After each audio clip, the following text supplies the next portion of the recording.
Hi, Dr. Amador. Thank you for joining us today.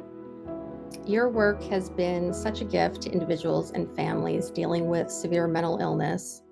Like a lot of people, I first learned about your book and your work when dealing with a mental health crisis in my own family.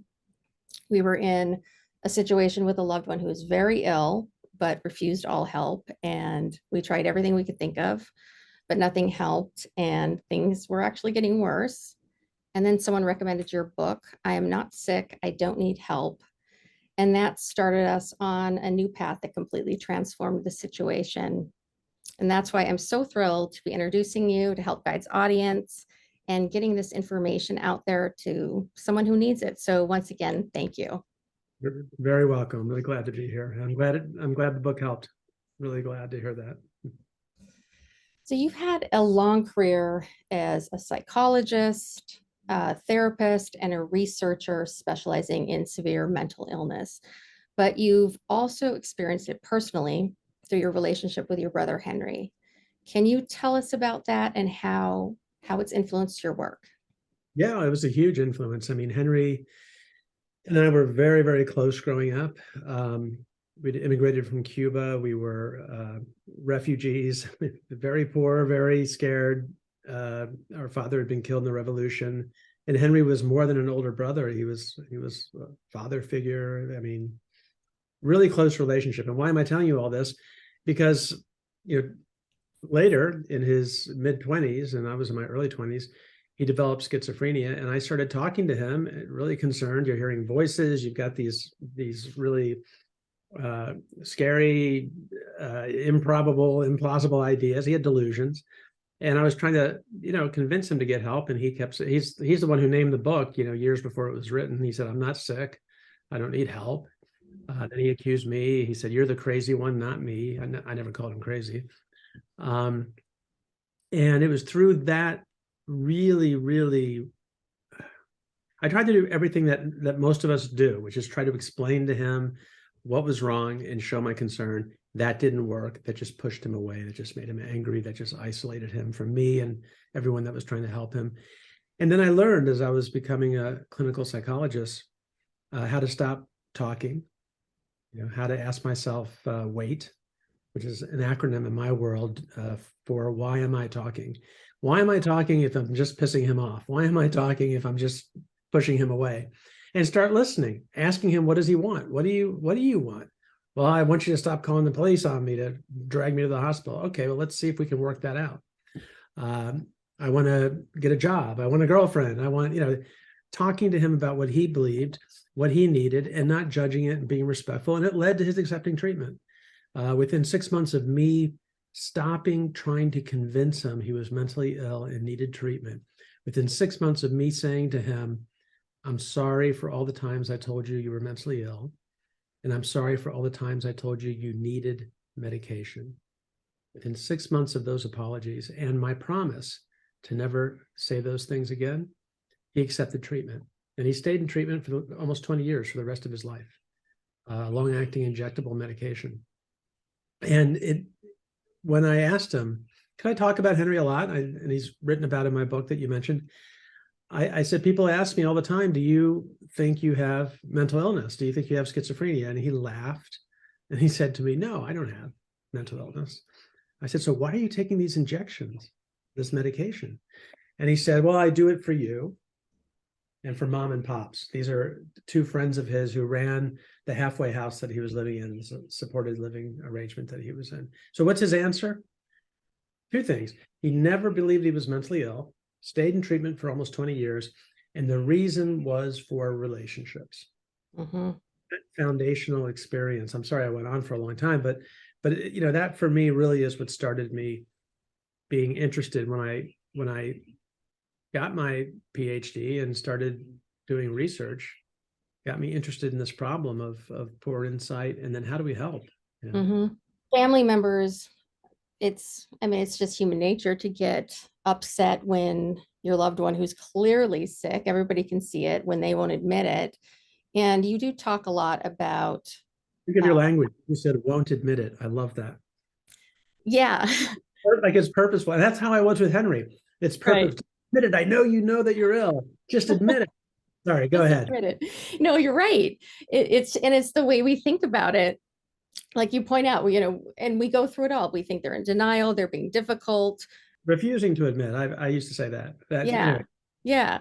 But your research showed that poor insight is actually a symptom of their illness, which completely changes everything. It's not under their control. We never tell somebody to stop hallucinating, would we? Just cut it out. Stop hallucinating. But with this poor insight, which has a tongue twister of a name, it's called anosognosia. I didn't come up with the term. It was a neurologist in 1919 who described people who, for example, were paralyzed on one side of their body, neurological patients, and didn't know it. It's a symptom of the illness. It's a neurocognitive deficit. It's not my brother being difficult, or patients I work with, difficult or stubborn or selfish, refusing to admit something. They truly don't understand, don't see it. Right. And you also point out that if you don't believe you're sick, it's perfectly logical to refuse psychiatric drugs. Yeah, it's common sense. I mean, would you inject yourself with insulin if you didn't have diabetes? Yeah, absolutely not. Crazy. And that's what it's like for about 6 million Americans with serious mental illness who have anosognosia, who don't understand they're ill. It is absolutely illogical, if not kind of crazy, to accept these powerful psychiatric medications when there's nothing wrong with me. Yeah, and one thing you said, you went through this common experience that so many people who have a loved one with an illness like this go through, where you're trying over and over and over to just get them to see what you see. And you quoted the Albert Einstein definition of insanity. Right. Yeah, I do this with families all the time who are really frustrated. And I said, and I'll ask the parents, how many times have you tried to convince your son, and for how many years, that he's mentally ill? 10 years, 5 years, 2 years, 15 years. And then I'll ask them, is it working? They say no. Then I'll say, you're the insane one. If you think it's Einstein's definition of insanity, doing the same thing over and over and over again and expecting a different result.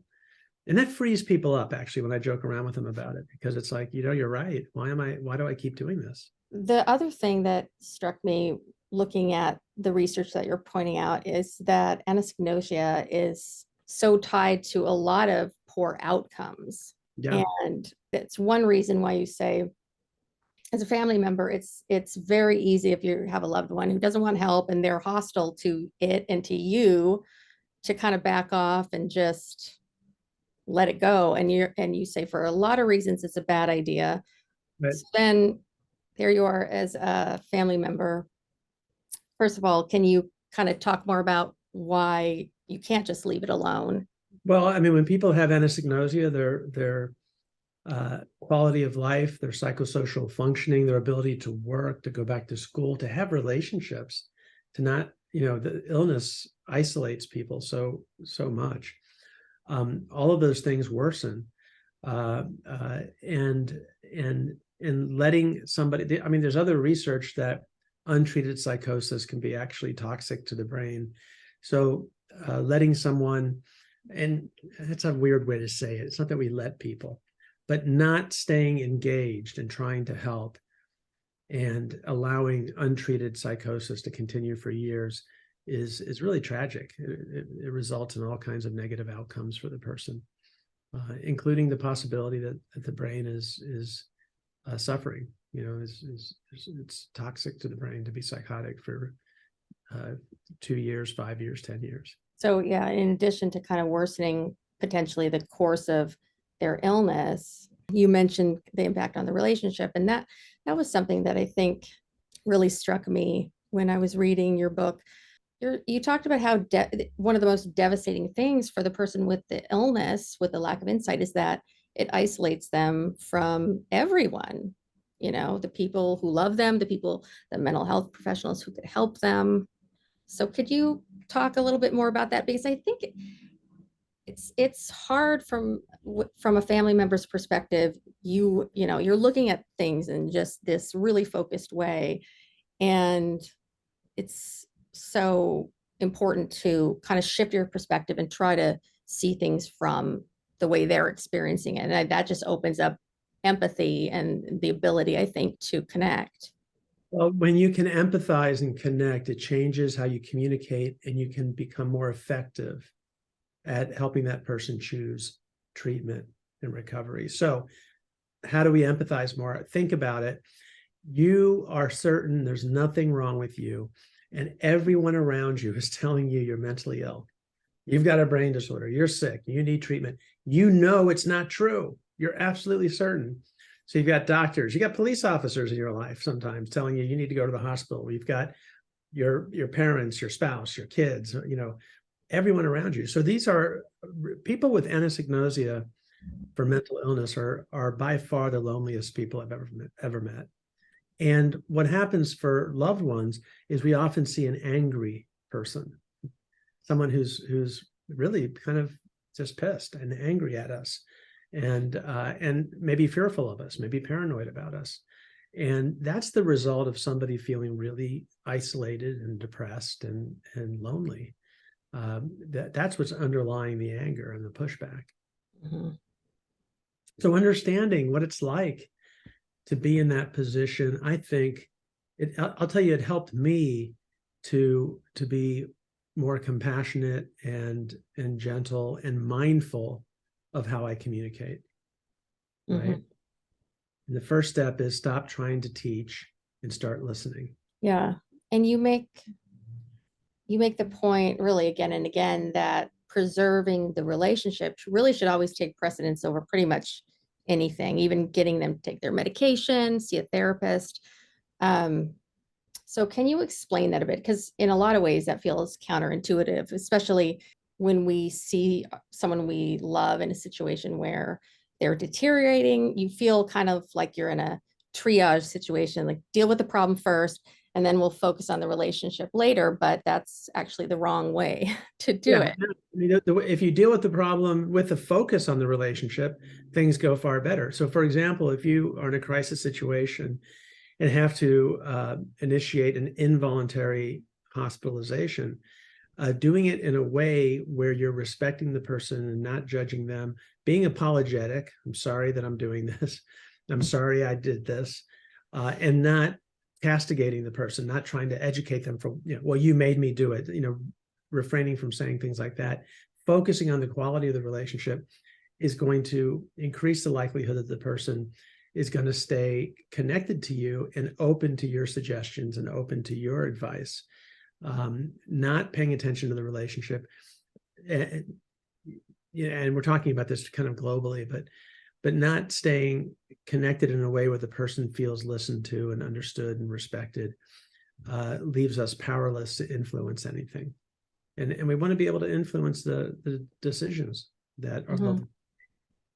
You say the goal isn't to get your loved one to admit they're sick, but to get them to follow the statement, I'm not sick, with the statement, but I could use some help. And right. The way you do that is through these communication tools that you've developed that you call LEAP. Mm-hmm. So can you tell us a bit about that? Sure. I mean, LEAP stands for listen, empathize, agree, and partner. It's not any usual kind of listening. I mean, do you need another psychologist to tell you that listening is important? No. But LEAP, reflective listening, is very specific, and the goal is to communicate respect and a lack of judgment. So when someone says to me, someone with schizophrenia, for example, there's nothing wrong with me, I'm not sick, what I need help with is a CIA that's surveilling me. Well, if I'm going to reflectively listen using the LEAP approach, what I'll say is, let me see if I understand you, Melinda. You're not mentally ill. Your biggest problem is the CIA. They're surveilling you. They're watching you. Did I understand you? So there's three parts to that reflective listening. A preface, I reflect back what you said. I ask you, did I understand you? And what happens is people often just calm down and sometimes make the mistake of thinking I agree with them.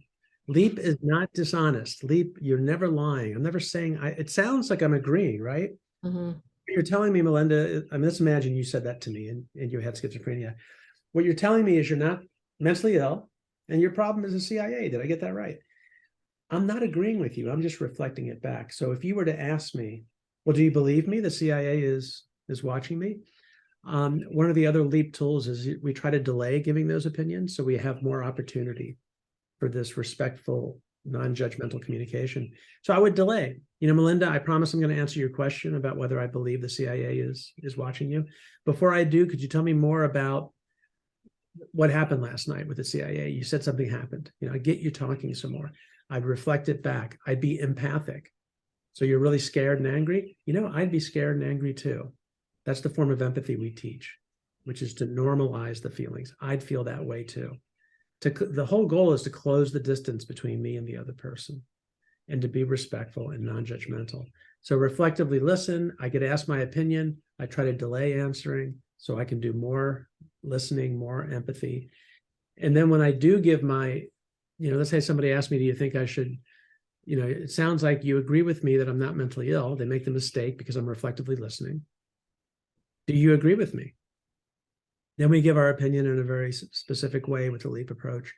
We call it the 3 A's: apologize, acknowledge our fallibility, we could be wrong, and ask the person to not argue, to agree to disagree. So if the person asks me, do you think I'm mentally ill? I'll say, I'm sorry, you've asked me a few times because I've been delaying. They've asked me a few times. I'm really sorry, and I could be wrong. I do think you have some issues, some mental health issues. Yes, I do. And I hope we don't have to argue about it. So there's those 3 elements to giving an opinion. But what's the headline? I'm giving my opinion in a soft manner, in a humble manner, not in a hitting the person over the head manner, like I used to with my brother, and I used to early in my career with my patients. Yeah. I watched one of your LEAP training videos where it was a role play for the common situation where someone has just gotten out of the hospital and they throw their medication away. So in the video, it showed the loved one finding the pills and coming and talking to them about it and walking you through how you'd handle this in the LEAP manner. And I was actually surprised by the outcome because at the end, the loved one was like, okay, you want me to throw them out? I'll throw them out. And they go throw them in the garbage. I'm anxious watching this and you said it was a successful outcome. So I just wanted, why do you say that? And could you kind of talk us off the ledge here? It goes back to your question a few minutes ago, that the relationship is of primary importance. If the person is throwing away medication, right, it's already in the garbage. I don't lose anything by putting it back in the garbage if that's what they want me to do. I've lost no ground whatsoever, but I've gained ground because I've listened to them. I've been respectful. I've given my opinion. I said, well, the doctor said you should be taking this, but you don't want to? No, I don't want to. Can I keep it? She asked in the video, can I keep the medication or would you rather I throw it away? She's trying to keep it. And he says, I'd rather you throw it away. And she does. What happens? The relationship strengthens. And that video is based on an actual family I worked with. And that loved one actually ended up accepting medication and staying on it. But it was through that relationship. He did it for his wife. He did it for her because she asked him. And he didn't do it because he thought he was mentally ill. He didn't come to understand that he was mentally ill. And that's something we haven't talked about, that the nature of anosognosia is it doesn't tend to improve with treatment. So you've got to find a different reason to help the person choose treatment. It's not because they think they have a problem. It's because they feel loved and respected and not judged by us. And we would like them to be in treatment. So they do it for us, like my brother said. So in terms of talking you off the ledge, she didn't lose anything by throwing the pills away. And what she gained was her husband feeling really respected and loved. And when you stop pushing against someone, it's called the change paradox in psychology. You just sort of go with them like she did. People then tend to be willing to change. And in his case, he changed and did ultimately accept treatment. So what would be the next step? Let's say that happens. Your ultimate goal is to get them to be taking the medication.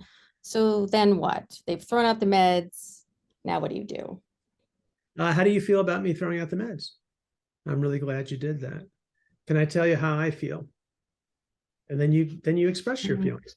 Look, I'm sorry. You're probably not going to like this, but it scares me. I'd really like you to be on the medication. And I'm sorry I feel that way. This is the 3 A's I was talking about. And maybe I'm wrong. Acknowledge your fallibility. And I don't want to argue with you, honey. I just would like you to try it. Not because you need it. That's not the focus, because that's educating again. I just like you to try it. And those are the kind of conversations she had, the real people that story is based on, with her husband, that led to his saying, okay, I'll do it. I'll go to the appointment. First, they went to an appointment together, and then he started meeting with a doctor who developed a relationship with him, and he was willing to try treatment.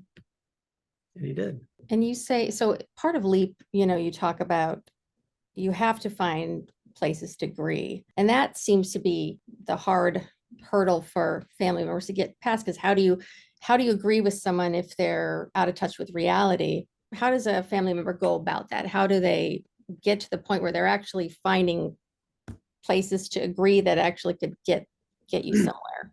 You ask your loved one, what do you want? What do you want, like right now? What do you want over the next year? And when you work with their goals, and you find, as you're listening to the answers, what can you agree to? What can you sign on to be helpful? So I want to get a job. I want you to stop calling the crisis team. And that's a ripe conversation, right? Well, I'd like to stop calling them too. So do you want to talk about it? Yes. And then you can introduce the idea that if you take medication, I'll be calmer. I won't feel the need to do that. Well, do you think I need it? I promise I'll answer that question, but first, and you try to delay. They ask you again, you give your opinion. Look, I could be wrong. I just know I'd feel better if you were on the medication. I do think it helps you. Maybe I'm wrong about that, but I know I'd feel a lot better. So it's appealing to the relationship, to the person's attachment to you and desire to be helpful to you. Essentially it all comes back to, and there's a lot of research on this. This is not just anecdotal evidence, that relationships that are characterized by respectful, non-judgmental listening. So somebody tells me they're not mentally ill, or they talk about their delusions, I'm just present and listening. Those are the relationships that lead to treatment. So in terms of your question, finding areas where you agree, you start by asking the person, what are your goals? What do you want? What do you want from me? And you find areas of agreement. And there's all kinds of things we can agree on: staying out of the hospital, a crisis team, not getting called, getting a job, not fighting with each other. Let's work on that. I don't want to fight with you anymore. And that's why apologies open up closed doors. I'm sorry for all. I recommend this to families all the time. If they think their loved one is angry at them for all the times, often years, that they were told they were mentally ill, apologize for saying that. Why? What are you apologizing for? Not that you got it wrong, but that you're saying to your loved one with anosognosia that they were mentally ill really hurt them. And I am sorry for that. I'm sorry I hurt you.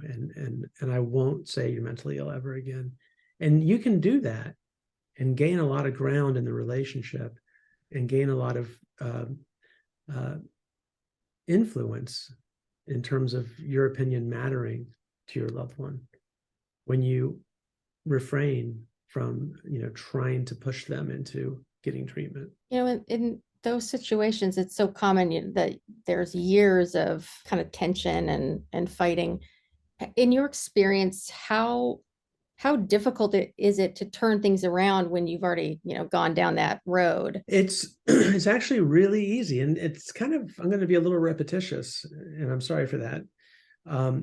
What is a pivot point for us in our relationships with our loved ones, and if you're a professional also doing this with your clients, is to understand what was hurtful, what is making your loved one angry or even fearful or even paranoid about you.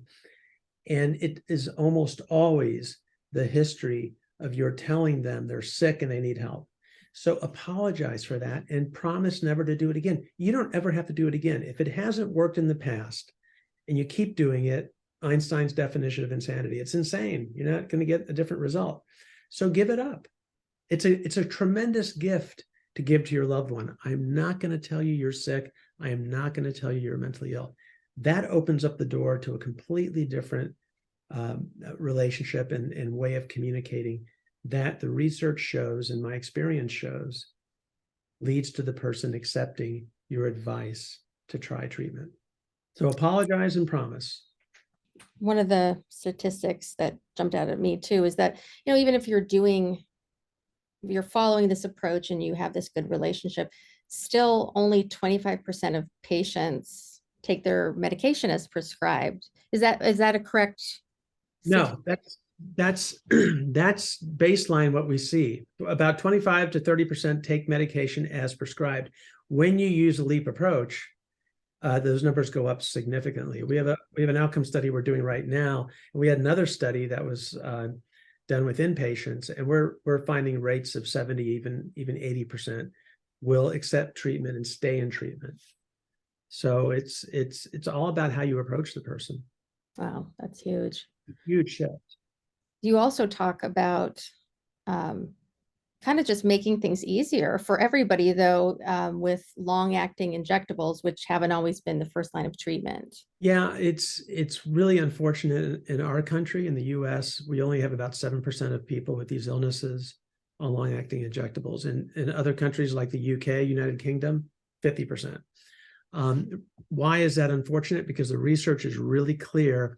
If someone's getting an injection like once a month or even once every 3 months, there's different formulations, they're much more likely to stay in treatment. My story earlier about my brother, he actually threw away his medication and I found it in the garbage can after his first hospitalization. I didn't know he had stopped unless I looked in the garbage. With a long-acting injectable, you know if somebody stopped taking medication because they didn't keep their appointment to get an injection. So it's just intuitively a much better way of ensuring that someone stays in treatment. If they miss an appointment, it's like a smoke alarm goes off. You can use your relationship. You can use the LEAP approach to talk to them. And that's one of the videos on our website. A patient misses an injection appointment and his doctor calls him and uses the LEAP approach to engage him, to help him, reschedule an appointment. But the research also shows that over 80% of people on long-acting injectables stay on those medications long-term, like my brother did for 18 years, compared to only about 25%, 25 to 50% on oral medications drop out. It's a huge difference. I think one thing that was interesting to me, and again, it's just that shift of perspective, is you pointed out how, if you don't believe you're sick but you are doing these things out of love for your family members. If you're on medication, you're asking them to make that decision every day or multiple times a day. And that's a lot to ask of anybody. It is. Every time I put a pill in my mouth, if I've got anosognosia, I've got to fight the urge to throw it out because I don't need it. Versus even going with my brother or my wife or my, husband, whatever, going to an appointment together. It's this relationship event, actually, very different, and only once a month or once every 3 months. It's so different than asking someone to take a pill, like you said, once, twice, 3 times a day, and have to fight the resistance to doing that. It's a very, very difficult situation to be in. Yeah. And also considering it's not just people with mental illness that don't take their pills, you've got so many problems, like people won't take their antibiotics till the pill, they're supposed to. So I thought that was really interesting to me. I feel better, I'm going to stop. And there's also forgetfulness. Yeah. I mean, all these reasons are why long-acting injectables are superior. I mean, you almost don't even need research to know that they're better for people staying in treatment. Do you find, is there a shift towards that being more common? Yeah. Yeah, there is. It's slow and steady, but it's slow. There is a shift. And, a lot of psychopharmacologists, psychiatrists, nurse practitioners who prescribe psychiatric meds are reluctant to bring it up because the initial reaction is, I don't want a shot. Yeah. But there's been a lot of research on that, and the pain involved is minimal. And the the positive consequences of being on a long-acting injectable are just so far more substantial than tolerating a little pinch, Yeah. You, a little bit earlier, you did kind of touch on crisis situations, but I wanted to come back to that because even if you are really prioritizing the relationship, have really made progress there, there may be times when, despite your best effort, your loved one is really having an acute crisis and may need to be hospitalized against their will. So can you kind of walk through what you can do to minimize the relationship fallout there? Well, there's a number of things you can do. I mean, first, this is less related to talking with the person, but more about setting up the whole process, is find out if there's a crisis team available, so you're not just calling 911. If you are calling law enforcement, ask if there's CIT, crisis intervention team trained officers. Can I talk to your CIT team? Because these are officers trained to interact, communicate, and we trained them through the LEAP Institute. We trained them in exactly this kind of communication to de-escalate and engage the person. So set it up if you can, and it's easy. Just make phone calls. Use Google. Is there a crisis intervention team in my community? Are there mental health crisis teams in my community? So reach out to them. Then the other thing is, once it starts, you want to, if your loved one isn't talking to you and is in the hospital and is refusing your visits, go anyway. Show up. Let the nursing staff say, hey, your relative is here. They want to see you. Oh, I don't want to see them. Ask to give them a note. And in the note, write an apology. I'm so sorry I called the crisis team or the police. I hope you can forgive me. I hope we can talk about it. Why not apologize for it? Because you're apologizing for how it made your loved one feel. You're not apologizing, for making a mistake. You did what you knew needed to be done, what you felt had to be done. And then once the person's talking, this is really important. Just listen and be empathic. I'd be angry with me too. I hear what you're saying. You feel betrayed. You feel I betrayed you. I can see why you feel I betrayed you. Because if you really put yourself in your loved one's shoes who has anosognosia, the only conclusion they can come to is that you've harmed them and you've betrayed them by, quote, throwing them into a hospital. So, if you take their perspective, then apologizing for that. And I'm so sorry. And do you feel betrayed by me? Yes, I feel betrayed. I can see why you'd feel betrayed. I would too. Then your loved one's going to ask you, then why did you do it? That's where the 3 A's come in. I'm really sorry. I could be wrong. I felt it was the right thing. I was scared. I hope you can forgive me and we don't have to fight about it. So I apologize. I acknowledged I could be wrong, and I asked the person not to argue. And I said something about how I felt. I was really scared for you. Yeah, I could be wrong. I hope you can forgive me. So that's rather than saying, well, if you hadn't started throwing things and been talking to the voices, I wouldn't have called the crisis team, or I wouldn't have called the police. If you hadn't done this, that's an educational approach. And remember, the person, it's not that they don't believe that they're mentally ill. It's that they cannot comprehend it. They can't see it. Therefore they don't believe it. I mean, they really cannot see it. So that, and we've done research on this. They can't even see oftentimes how their behavior was frightening to other people. So don't try to educate, simply just say how you felt. Well, why were you afraid? Mom, why were you afraid? Why'd you call the police? I just was. That's what we teach. I just was. I'm sorry. Maybe I was wrong to be afraid. Yeah, but I wasn't doing anything. I wasn't yelling. And rather than say, oh, you're yelling again right now, just say, I was just afraid. I'm sorry, I was afraid. LEAP is not intuitive, right? I mean, you want to say to the person, well, you were yelling, you were throwing things, right? When the person's stabilized on medication, then you can start to have some of those conversations. If you think that they can develop some awareness of their behavior and how that triggered your calling for an involuntary treatment. But really, it's focusing on the relationship and the feelings each of you are having. Other than what we've already covered, is there any misconceptions or common mistakes that families make when they're trying to put LEAP into practice? Because it's like you said, it is something that takes practice. It's not intuitive. You've got to learn this. Yeah, it's a language. So like any new language, you can't just go to a training, read a book. You want to practice. So practice with loved ones and say, hey, I'm going to talk to our daughter. Let's say you're a couple.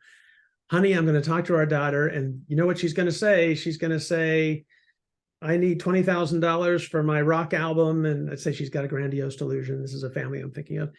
And she's not mentally ill. There's nothing wrong with her. Would you just say that to me? And I'm going to practice reflective listening. So practice, role play in your own life with your family and friends, role play. And it's actually can be kind of fun, frankly. That's how you're going to acquire the skills to speak this kind of language. But the common mistakes people make, too much reflective listening. Because we talk a lot about reflective listening in our trainings and in the book. It's the longest chapter in the book is LEAP reflective listening. The reason we do that is it's not intuitive and it scares people to do reflective listening. So that's why I spend so much time on helping people acquire that skill.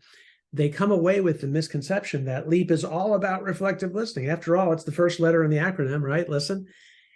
Don't do it if the person says, why are you repeating everything I'm saying? Apologize. I'm sorry. I'm doing that because I want to make sure I understand you, but I'll stop doing it. So that's a common mistake, too much reflective listening. The other is, this is another really big one, is people keep sliding back into my goal is to help them see. My goal is to help them gain insight. That is not your goal. If that's your goal, you're going to fail. Your goal is to change behavior, not their beliefs.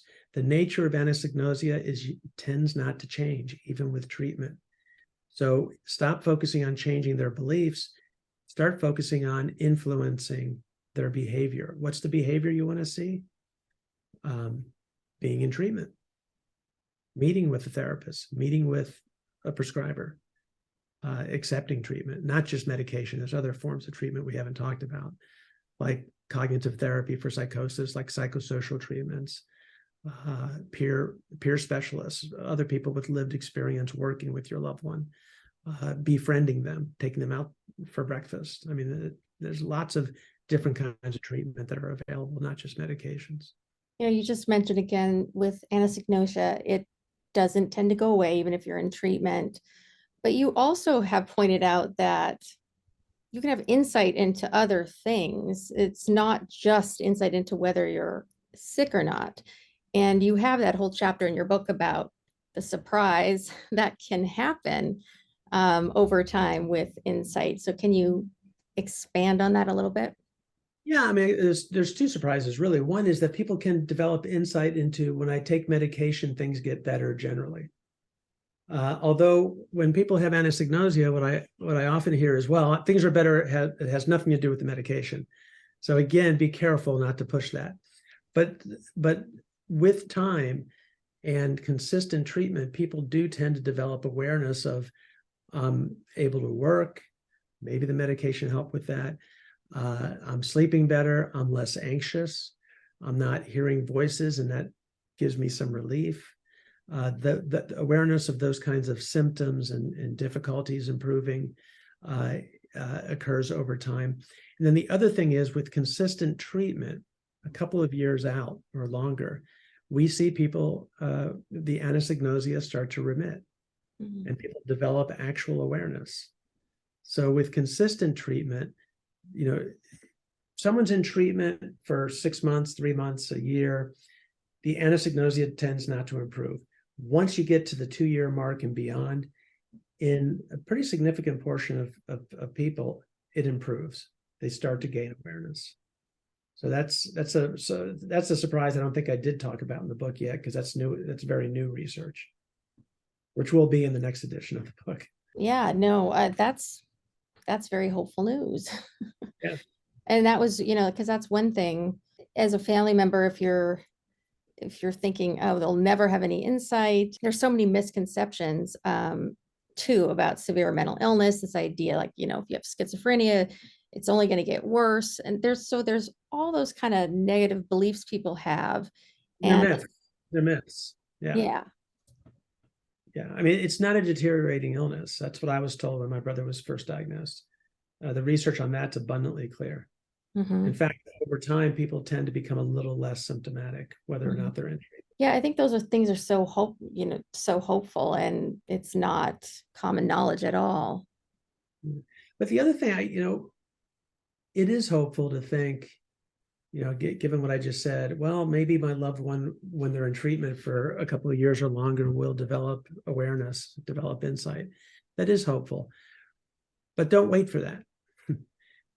Because if you can strengthen the relationship, you can influence their behavior and acceptance of treatment, like happened with my brother. I mean, we were very, very close the rest of his life, nearly 20 years. He had a girlfriend. He had 2 volunteer jobs. He went to a clubhouse. It's a social setting for people with mental illness, and they run it to hang out with those mentally ill people. He wasn't one of them. He never believed he had schizophrenia. He's not one of those people that developed awareness after 2 years of treatment. That's, it's only a proportion, about a third of people. So he had a great life, and we had a wonderful relationship again. And he never understood he had schizophrenia, and I was okay with that. It's a symptom. It's not his fault. In the book, you have so many great anecdotes about Henry, but I thought it was so moving, your anecdote about on the last time you saw him. I believe you were driving back to his house, and he told you that he felt you saw him for who he was. Yeah, he did. And I did. I lost sight of my brother in the first 7 years of his illness, when I was telling him he was sick, and he kept telling me, I'm not sick. You're the crazy one. I lost sight of my brother. I thought he was a selfish person. I thought he was an irresponsible person. I rediscovered him, and that was because of the shift in how I talked to him. It wasn't just treatment. I mean, the treatment helped, but it was that shift. And the person who I thought was selfish and self-absorbed, the way he died was being selfless. I mean, he had gotten on a city bus and saw a woman struggling with her groceries, got off the bus and was handing her groceries, when a driver who had a diabetic episode ran onto the sidewalk. And the police officer telling me the story, and there's a video apparently in the bus, which of course I don't ever want to look at, had tears in his eyes. He said, your brother was safe. He was on the bus. If he didn't get out to help this woman, he'd be alive today. And that's Henry, that's my brother. Loving, caring, generous person. When we argued, when I told him he was sick and he said, no, I'm not, I thought he was a selfish person. I thought he was immature and self-absorbed. So yeah, I did see him again. I think that's true. Well, he said so it is true. Exactly. And he saved that woman's life, probably. I'm sure he did. Definitely did. He definitely did. And I mean, and that again, that's another thing you write about in the book, that, you'll never know how many lives he saved, and how many people, how many families he's helped. So after he died, I got countless messages from people saying, thank you, Henry. I mean, that book was written, I mean, he didn't physically write it, but it was written by him as much as by me, because what inspired everything, including my research career, was our relationship. And how such a good relationship could go to hell in a handbasket when he got sick and didn't understand it. And I started arguing with him. And then for us to recover it, the good relationship, it was miraculous for me. It really was. So he gets credit for anything I've done. He does. It's a powerful legacy. Yeah.